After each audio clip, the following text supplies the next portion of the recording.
Son 3 décadas de destierro y desunión, 30 años de duro exilio, de extranjero domicilio. Qué pena de son que canta errante generación. Saludos amigos de Cuba y su historia, parte de la programación en español de la WLRN, Canal 17, Televisión Pública. Mi nombre es Alberto Müller y en el día de hoy Cuba y su historia se adentra en posiblemente uno de los temas más populares de Cuba. Y me refiero al deporte, pero no solamente al deporte en general, no, vamos a detenernos en el béisbol. El béisbol cubano ha dado individualidades de la grandeza de los grandes campeones de Cuba como Capablanca, De Oro, Fons. Y entonces en el día de hoy ese tema, para tratarlo, hemos invitado al periodista deportivo, no solamente periodista deportivo, gran periodista, sino además gran amigo. Y me refiero a José Chambi Campos. Bienvenido, Chambi. Buenos días, Alberto, y muchísimas gracias por la invitación. Efectivamente, el béisbol es el alma. Es curioso porque el béisbol, amigos de Cuba y su historia, empezó en Cuba con los cubanos que estudiaban en Estados Unidos, todavía era la colonia española, y la colonia española no le gustó mucho que en Cuba se practicara el béisbol. Y estamos hablando de 1860, cuando Cuba estaba prácticamente a punto de la guerra de independencia, ya habían fusilado a Joaquín Agüero en Camagüey, o sea, Cuba estaba revuelta porque muchos cubanos querían la independencia. Y ahí entra el béisbol, pero ahí te dejo ya el inicio, Chambi. Sí, efectivamente, los muchachos que venían a estudiar aquí en este país, los cubanos que venían a estudiar en este país, llevaban a Cuba el deporte del bate y la pelota. Como tú dijiste, en Mobile, Alabama, en Spring Hill College, estaban los hermanos Guillot, pero, yo creo que el padre de la pelota cubana es Esteban Bellán. Porque no solamente tenía los conocimientos que tenían estos muchachos, pero ya había jugado con los americanos. O sea, ya había jugado en equipo. De hecho, se convierte en el primer pelotero profesional latinoamericano en el año 1871. Y había jugado bien. Y vamos a ser sinceros. Si te pones a ver, Bellán es el primer estrella de cualquier deporte en Latinoamérica. Sí. Porque las Olimpiadas todavía no estaban andando. Esto viene 25 años antes de la primera Olimpiada. O sea que el béisbol en Cuba es algo que va mucho más allá. Y Bellán no solamente lo jugó, lo llevó a Cuba, lo promovió, jugó en el primer partido que se jugó. Fue manager, creó ligas, o sea, por eso es que yo creo que el padre del profesionalismo cubano es Esteban Bellán. Yo creo que ninguno de los historiadores que han movido y que han profundizado en el tema dudan de eso. Yo creo que Bellán pasa, además que se distingue como pelotero en Estados Unidos, después viene a jugar y trae el béisbol a Cuba realmente. En un momento donde los propios españoles ya lo habían querido prohibir en el año 60. Sin embargo, se impone porque el cubano es muy deportivo y además con mucha iniciativa, ¿no? A mí personalmente me gustaría que estuviera en el Salón de la Fama. No, tal vez no tiene los números, pero sí su historia.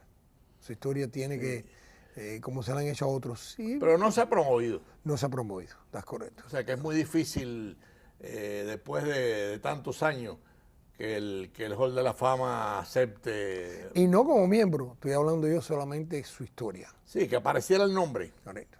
Claro. ¿Y cómo empieza después vamos a hablar un poco del inicio del béisbol cubano? Mira, en el año 1878, tú estabas hablando de la guerra de los 10 años. Terminada la guerra de los 10 años, se instituye la Liga Profesional Cubana, que empezó el 22 de diciembre del año 1878. Ya Cuba tenía una liga profesional. La americana, no las grandes ligas, sino las ligas que en aquel momento se llamaba la asociación, se hizo en el 76. O sea, 2 años después ya Cuba tiene su liga. Su liga de béisbol. Su liga de béisbol, donde empiezan los equipos a participar. Mala calidad, buena calidad, lo que fuera, pero ya estaba instituida. Y durante ese periodo, Cuba continuó, porque las grandes ligas empiezan en el año 1901, cuando Cuando el béisbol en Cuba en el año 1960 deja de existir, porque por lo que pasó en Cuba y que declararon que el profesionalismo era ilegal, hasta ese momento la liga cubana era más vieja que las grandes ligas. No, y ya tenía nivel de grandes ligas, más de AAA. Estábamos hablando y muy interesante, tú dices la segunda pelota mejor del mundo. Yo creo que hubo una época, y voy a hablar un poco de chauvinismo y tal vez, pero tengo que decir que en esa época Cuba no tenía por qué Ser la segunda. ser la segunda. Y les voy a explicar por qué. Porque en Cuba jugaban los peloteros cubanos. Jugaban los peloteros, o sea, los peloteros blancos cubanos, los peloteros de color cubanos, los peloteros de color norteamericanos y norteamericanos que iban a Cuba a jugar. Y blancos norteamericanos. Blancos norteamericanos. O sea, si tú tomas todo eso, era una buena liga. Porque en la otra nada más que están jugando, yo no estoy minimizando el talento de los jugadores blancos, pero, y entonces ahí es donde se forman las grandes ligas. Y entonces ya las grandes ligas empiezan con los grandes capitales, pero sigue siendo segregada. Es interesante lo que tú estás diciendo, porque antes que se forme las grandes ligas, ¿por qué la pujanza del béisbol cubano era? Porque no había discriminación. Correcto. Jugaban los negros, los blancos, los cubanos, los norteamericanos. Y en Estados Unidos sí había discriminación. Sin duda, sin duda. Tú tienes que mirar que las ligas negras, en verdad las ligas negras empiezan en el año 1920. Tuvieron sus ligas negras antes de eso, pero fueron ligas que duraron 1 año, 2 años, hubo una que duró 10 años, pero ya en el 20 las ligas negras que comienzan. Ahora, ¿quiénes son, perdona que te interrumpa, quiénes son los primeros peloteros para ir identificando? Bueno, el primer pelotero grande cubano que viene a las grandes ligas es Armando Marsanz. Y Armando Marsanz viene de una familia pudiente y es buen pelotero. Debuta con Rafael Almeida, pero Marsanz es el primer pelotero latinoamericano en recibir votos para ser el jugador más valioso de la liga. Ahí lo tenemos. Ahí tenemos a Armando Marsanz. Correctamente, ese es Armando Marsanz. Armando Marsanz, hombre, otro grande de la pelota cubana, porque después de esto, es más, como era un hombre que tenía dinero, él pidió una cláusula, dijo, no, ustedes no pueden ser dueños míos, yo he jugado mejor de lo que ustedes me están pagando, o me pagan o me voy. Y le dijeron, vete, y se fue. Y fue dueño de equipos en Cuba, jugó en Cuba, manejó en Cuba, y es uno de los grandes pilares de esa plataforma que se llamó más tarde que fue la Liga Invernal Cubana. Sí. Después de él viene probablemente la primera estrella cubana, Papa Montero, Adolfo Luque. Adolfo Luque. Ahí estamos hablando de palabras mayores también. Adolfo Luque es ahí está. Un hombre que lo hizo todo en el terreno. Es más, su récord de 27 victorias sigue todavía como el latinoamericano que más juegos ha ganado con los Rojos de Cincinnati. Sí. Ganó 2 series mundiales como jugador, pero estuvo con 3 equipos que ganaron series mundiales totalmente diferentes. Los Bravos. Que dice mucho de él también. Que dice mucho de él. Es más, es el pelotero, el pitcher más viejo en ganar un partido. Mira eso. ¿Ok? Que lo hace con el equipo de los Dodgers. Y por mucho tiempo los Dodgers trataron de cogerlo. Y la gente dice, bueno, ¿por qué juega viejo los Dodgers? Si juegan viejos los Dodgers, porque Cincinnati no lo soltaba. Y después que deja la pelota, o sea, la pelota cubana, tú tienes que decir que Luque es protagonista, es una figura central. Y después se convierte en un manager de primera. Un manager de primera. Después hay otro que no llega a ser la gran estrella porque no tiene, probablemente era uno de los mejores prospectos que Cuba dio, pero nunca se desarrolló porque llega aquí con 17 años. Y me hablo de Merito Acosta. Otro inmenso. Sí. Otro inmenso. Merito como pelotero. Esa es la foto de él. Correctamente. Que creo que inclusive su padre fue alcalde de Marianao. Fue el primer dueño del equipo de Marianao. Llega aquí a los 17 años. Y debuta Debuta a los, creo que no había cumplido 18 o había cumplido 18 hacía poco. Y Merito es parte, continúa esa ese gran trabajo de llevar la pelota, o sea, la organización americana, como se estaba llevando. Porque todo el mundo dice, sí, Cuba iba a tener un team en las grandes ligas. Pero ¿por qué? No solamente porque tenían los peloteros, sino porque sabían cómo trabajaba la grandes ligas. Además tenían un desarrollo en Cuba. Un desarrollo inmenso, un desarrollo que no existía aquí. ¿Por qué digo eso? Porque en Cuba se jugaba el juvenil, después usted pasaba para el amateur y del amateur usted iba aquí. El amateur cubano es totalmente diferente al americano. El amateur termina con las universidades. Que aquí no. En Cuba no, en Cuba era, tenías que ir de la juvenil al amateur al profesionalismo. Y eso lo conoció Merito Acosta como nadie. Es más, después crea un equipo para demostrar el talento cubano a las grandes ligas, que es cuando formó el equipo de los Miami Cubans. Pero eso es más tarde. Y la importancia de lo que es el jugador de color. Háblanos un poco de eso, porque no se puede entender ni siquiera la pelota americana o el béisbol americano y el cubano sin los jugadores de color. Hemos hablado y hablamos ahora de estos tres peloteros. Hablamos de estos tres peloteros porque jugaron en las grandes ligas. Pero ahora hay tres. Te voy a mencionar a Torriente. Cristóbal Torriente, ese fue héroe. Cristóbal Torriente es probablemente uno de los mejores peloteros de Cuba. Es más, está catalogado. Hay un señor que se llama Bill James, que es ¿Esa es la foto de él? Correctamente. Ese es Cristóbal Torriente, un hombre súper fuerte. 5'10", que en esa época 5'10" era un hombre alto, fuerte, un genio que tenía tremendo y jugaba a matarse. Ojo, también pichó, que se habla muy poco de él, y ganó 13 partidos y perdió 7. Tremendo récord. En las ligas negras. O sea, y ya estamos hablando de la Liga Negra del año 20, la Liga Negra buena, lo que le fue la Liga Nacional de Negros. Ahí batea 389. ¿Okay? Está considerado uno de los grandes bateadores. De esa época. Es más, es el único cubano, fíjate lo que te voy a decir, porque después vamos a mencionar otro, es el único cubano que en un team de 9 jugadores de las ligas negras está, Cristóbal Torriente. Hay 2 gestos en él que quiero mencionar. Número 1, se enlistó para la Primera Guerra Mundial por Estados Unidos, de voluntario. Yo quiero ir a pelear a la Primera Guerra Mundial.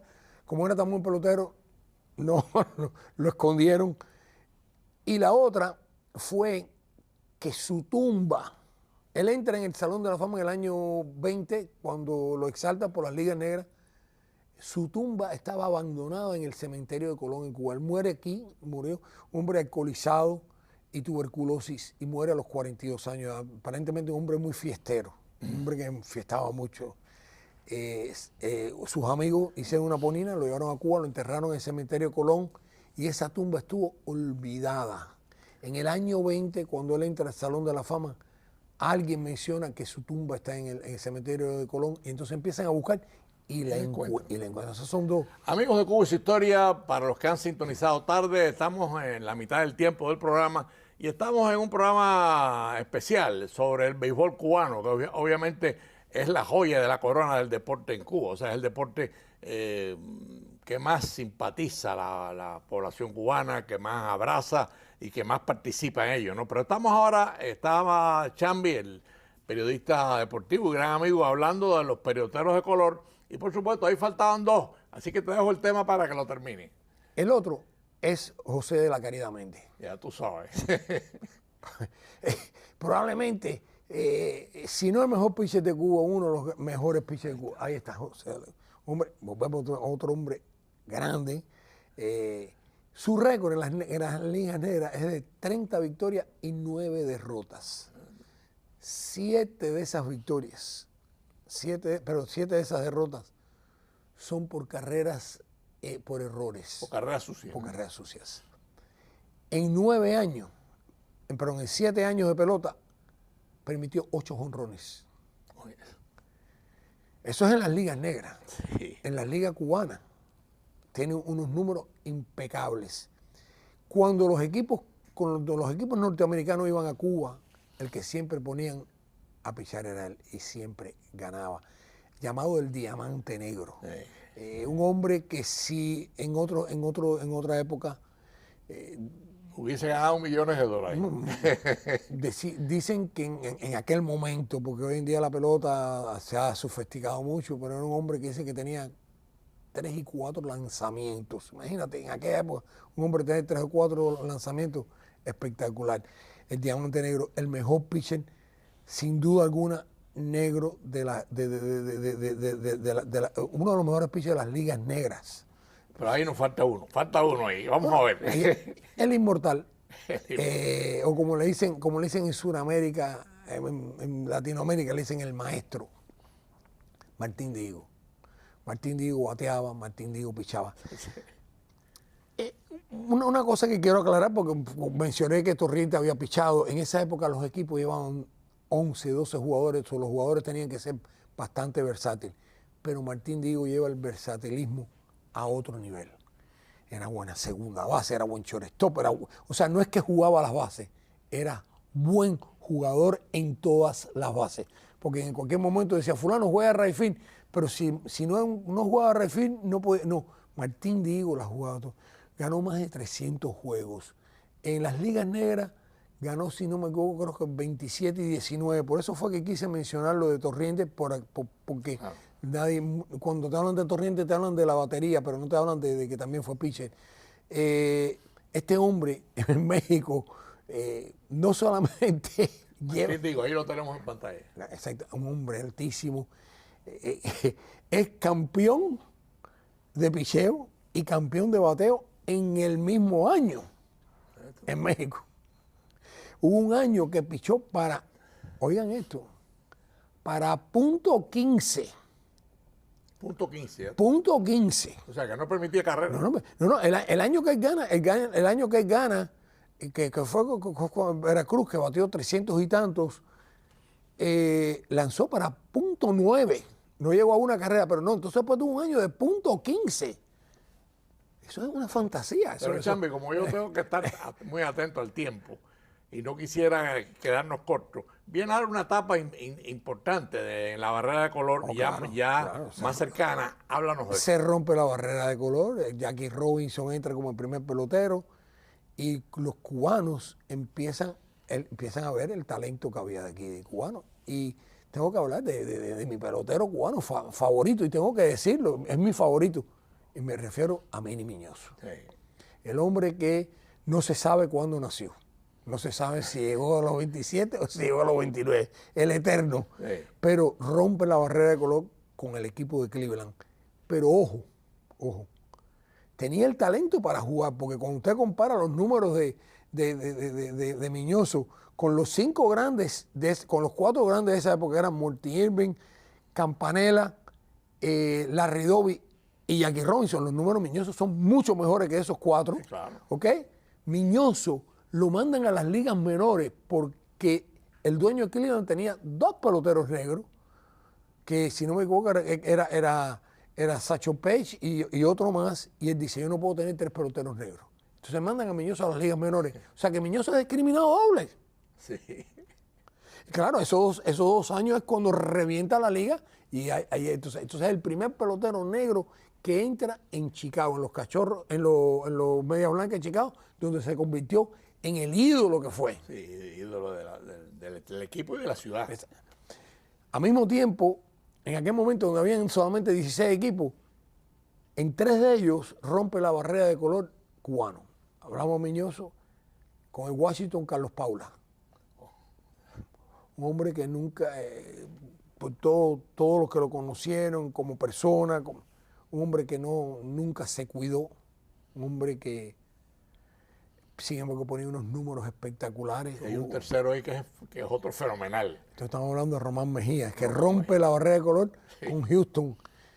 Algo que muy pocas personas saben de Román Mejía. Román Mejía es la 4ª racha más larga dando hits de juego de más juegos dando hits. En la historia del béisbol. En la historia del béisbol. Está Wilhorn, que fueron 69. Di Mayo, 61 en las ligas menores. Pero jugó muchos años, porque yo de joven vi a Él jugó 9 años en las grandes ligas. Bueno, jugó en Cuba mucho. Jugó aquí por 3 años con Houston. Un hombre queridísimo. Recientemente, hace como 9 meses, falleció a la edad de 97 años. Hombre muy disciplinado. Y estás hablando que de una islita así. Y un bateador de peligro, ¿no? No, y fue.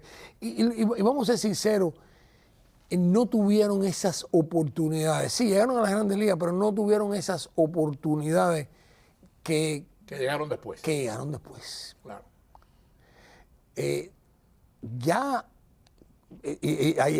tú empiezas a ver lo que yo te estuve mencionando de la calidad de la pelota cubana, donde se jugaba, todo el mundo jugaba, y entonces no es la creación, pero es lo que yo le llamé la época de oro de la pelota cubana, que fue cuando se le bautizó el Champion. Que viene ahora. Que 4 equipos, Habana, Almendares, Marianao y Cienfuegos, que fueron ya los que quedaron. ¿Ahí es cuando se hace el estadio de la Tropical? ¿O se hace un poco después? No, la Tropical se hizo en los años 20 y tanto. Después, que se hace en el año 46, es el gran estadio del Cerro, que es el que todavía está. Se jugó muchos años en la Tropical. Ya después de la Tropical, pues, tuvo que ceder a la nueva era, que ya venía más. Y ahí, si te pones a pensar la cantidad de peloteros que están en las grandes ligas que jugaron en el Champions, para empezar, los 16 primeros jugadores de color americano, todos jugaron en Cuba. Sí. Todos jugaron en Cuba. No, además una cosa, y tú lo sabes, les encantaba venir a Cuba por el ambiente. Algunos vivían en Cuba. Oscar Charleston, que dicen que muchos lo consideran el mejor pelotero negro, jugó en Cuba, vivió en Cuba. Y ahí es donde se solidifica la pelota cubana. Ahí es donde Merito Acosta dice, vamos a hacer un team cubano. Y hacen el Habana Cuban, que no estaba en eso, pero al mismo tiempo. Y ahí es donde salen empieza a salir la camada esa inmensa. No, lo que viene ahí es de respeto. Estás hablando de Camilo Pascual. Sí, Camilo Pascual, vaya, me parece estar, yo lo vi pichar. Bueno, yo de niño, mi padre me llevaba a la Tropical. Y ahí vi yo estrellas americanas y cubanas. Y le mando un saludo porque Camilo todavía está entre nosotros y es un señor pitcher. Me daba gusto ver pichar a Camilo. A mí me parece estarlo viendo. Una curva que parecía que llegaba al cielo y bajaba. La curva de barril que le decían. La curva de Camilo era única. Camilo está en la historia de la pelota cubana y estará. Yo siempre digo que está entre los 3 o 4 mejores lanzadores que existieron en Cuba. Sí. Jugó en una época de 16 equipos. Míralo ahí está. Correctamente. Camilo... es un muchacho humilde. Como que no, es muy privado, un hombre que siempre ha respetado su privacidad. Siempre, después vino para el exilio, siempre ha vivido aquí en Miami. Chambi, nos quedan 4 o 5 minutos de programa. Vamos a completar con la Champions, porque ahí hay nombres históricos y eternos. Tienes a Pedro Ramos, otro gran lanzador. Sí. Estás hablando de que ellos dos, Camilo nunca perdió en la Serie del Caribe. O sea, fue tan dominante en la Serie del Caribe, se fue 6-0. Él y Pedro Ramos ganaron 2 Series del Caribe. Tienes a un Tony Taylor, como le decían, el heredero de Miñoso, el chino Taylor. Da gusto ver jugar a Tony Taylor. Uno de los hombres más queridos en Filadelfia. Sí. Entre los 25 jugadores de Filadelfia hace unos años atrás, estaba él. Estaba Tony Taylor, el cual le ayudó a Gene Bunning a pichar un juego de 0 carreras, 0 hits. ¿Y vive todavía o falleció? No, Tony ya falleció. Camilo y Pedro todavía viven. Pedro está viviendo en Nicaragua. Y entonces tienes un individuo que probablemente sea el pelotero cubano, y yo diría que en una época fue el hombre más querido, que era Willy Miranda. Sí. Un shortstop que llega a las grandes ligas, no por su bate, por sus manos. Sí. los Yankees se lo llevan a jugar a los Yankees nada más que para los últimos innings cuando necesitan la defensa. Déjame decirte, hoy en día, Willie Miranda, hoy en día los peloteros batean 230, 240, o sea que Willie Miranda estaba en esa jugada. Muchos dicen que el doble play de Tony Taylor con Willie Miranda es probablemente el mejor doble play que se ha hecho en la historia de Cuba. Claro, eso se abre a debate, que fulano diga que esto y el otro, pero son dos peloteros históricos. En el Champions. Pero Tony Taylor bateaba más. Bateaba mucho más, sí. Tony bateaba mucho más, era un hombre muy oportuno, jugó tercera base, después lo pasaron a segunda. Aparte de eso, el Champions te da la apertura de que ya los equipos de grandes ligas empiezan a decir, oye fulano, ¿por qué no te afilias a mí? Y ahí vemos a Cincinnati con Bobby Maduro. Ahí ves a los Dodgers. Claro. Ahí ves a San Luis con el Habana. Pero, Chambi, tengo que interrumpirte porque el tiempo...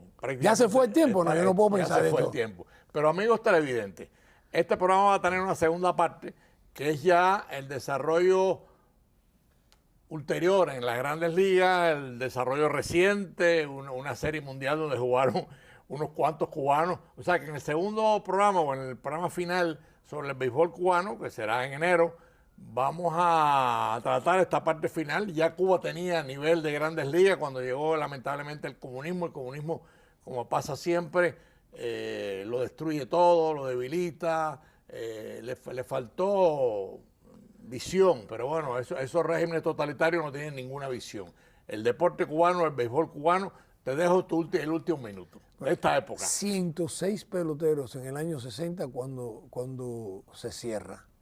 Pero yo siempre he dicho que la pelota cubana tiene tan buena calidad y ha tenido siempre tan buena calidad que no se ha podido parar.